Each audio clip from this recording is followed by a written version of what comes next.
Chewini, which means that he is a Chihuahua and Dachshund or Wiener dog mix. You can see that he's got qualities of both of those dogs in him. He's got the size of a Chihuahua. He's pretty small for a Wiener dog, but he's also got the long body like a Wiener dog and the face of a Dachshund or Wiener dog, along with the floppy ears. Now, adopting him from the animal shelter was really easy. They made the process very, very simple. We simply had to fill out some paperwork and pay the fee, and they took care of everything else. They sent him to a vet so that he could get neutered, which means that he's not able to have babies, give him his shots, and give him a flea and tick treatment and all of those kinds of things. So we did have to wait a couple of days after we signed the papers before we could actually bring Mr. Baker home, which was hard. We wanted to bring him home right away, but we understood that he had to go through all of that first.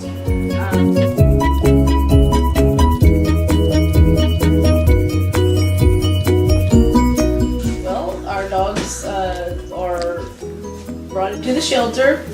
They usually have a stray hold on them, and so we hold them for 96 hours to give the owners time to come in and reclaim. If they do not reclaim, then the animal can be adopted.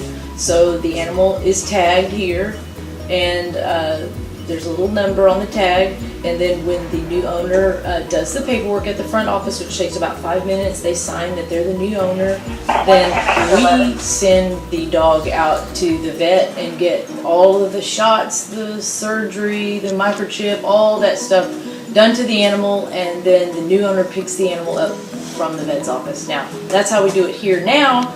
But when we move to our new building, which is in about 3 to 4 weeks, then we will actually have a vet on site. $60 is the cost of the adoption. That covers surgery shots, a microchip, flea and tick treatment, hook and roundworm treatment, and heartworm testing. Dogs are all kind of scared when they get in here. You know, some of them are like children. They will be happy in any crowd that you put them in, but most of them are a little bit intimidated, and they don't understand how they got in this motel. They're pretty sure they don't want to come back here, but it's kind of a mixed emotional environment for them. I think it's sad for some, but for some we don't feel sad for them because they came from a really bad background where they may not have been wanted or cared for properly. And they got a fresh start here, so really we shouldn't feel sorry for the animals that land here. Feel sorry for the ones that don't, that aren't loved. You know, a Chihuahua Dachshund, you can't really go wrong with that. Now, the Dachshund is going to make it probably a little more apt to love others. The Chihuahuas are kind of a one, they tend to be kind of a one-owner dog, friendly person. The Dachshund puts that diversity in them, and I think makes a pretty good little combination.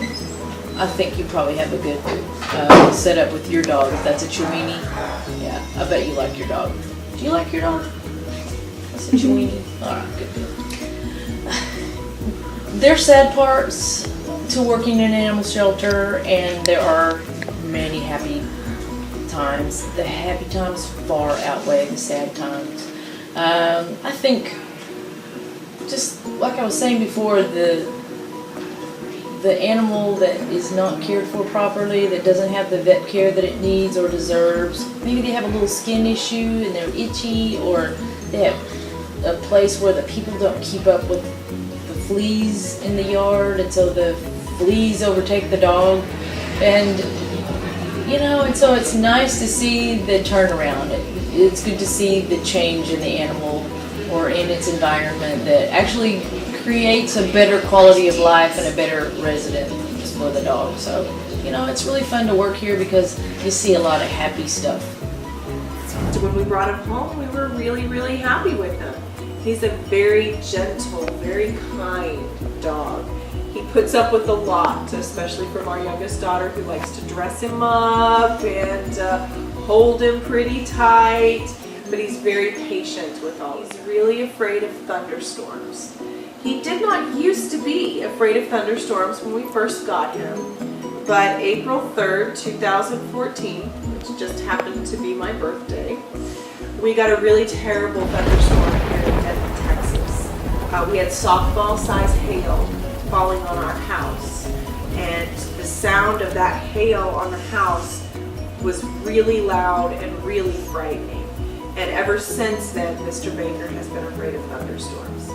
He will bark and whine when they start. In fact, he will sometimes start whining before I hear anything, and that's often how I know it's about to start storming, because Mr. Baker starts whining and barking, and I'll think it's about to storm. And sure enough, a few minutes later, I'll hear the thunder. But he's a really good dog, very gentle with our family, very gentle with our children, which is something that was very important to us. We chose to adopt a dog because dogs are really good for relieving stress when you pet a dog. So we chose a dog for that reason. We felt like it was a good time for our family to have a dog. We did not choose a cat because I am really, really allergic to cats. And so we could not have a cat in the house. And we're really glad that we got a dog instead and that we got Mr. Baker. We feel really lucky that we've got to have Mr. Baker. He's a really good dog.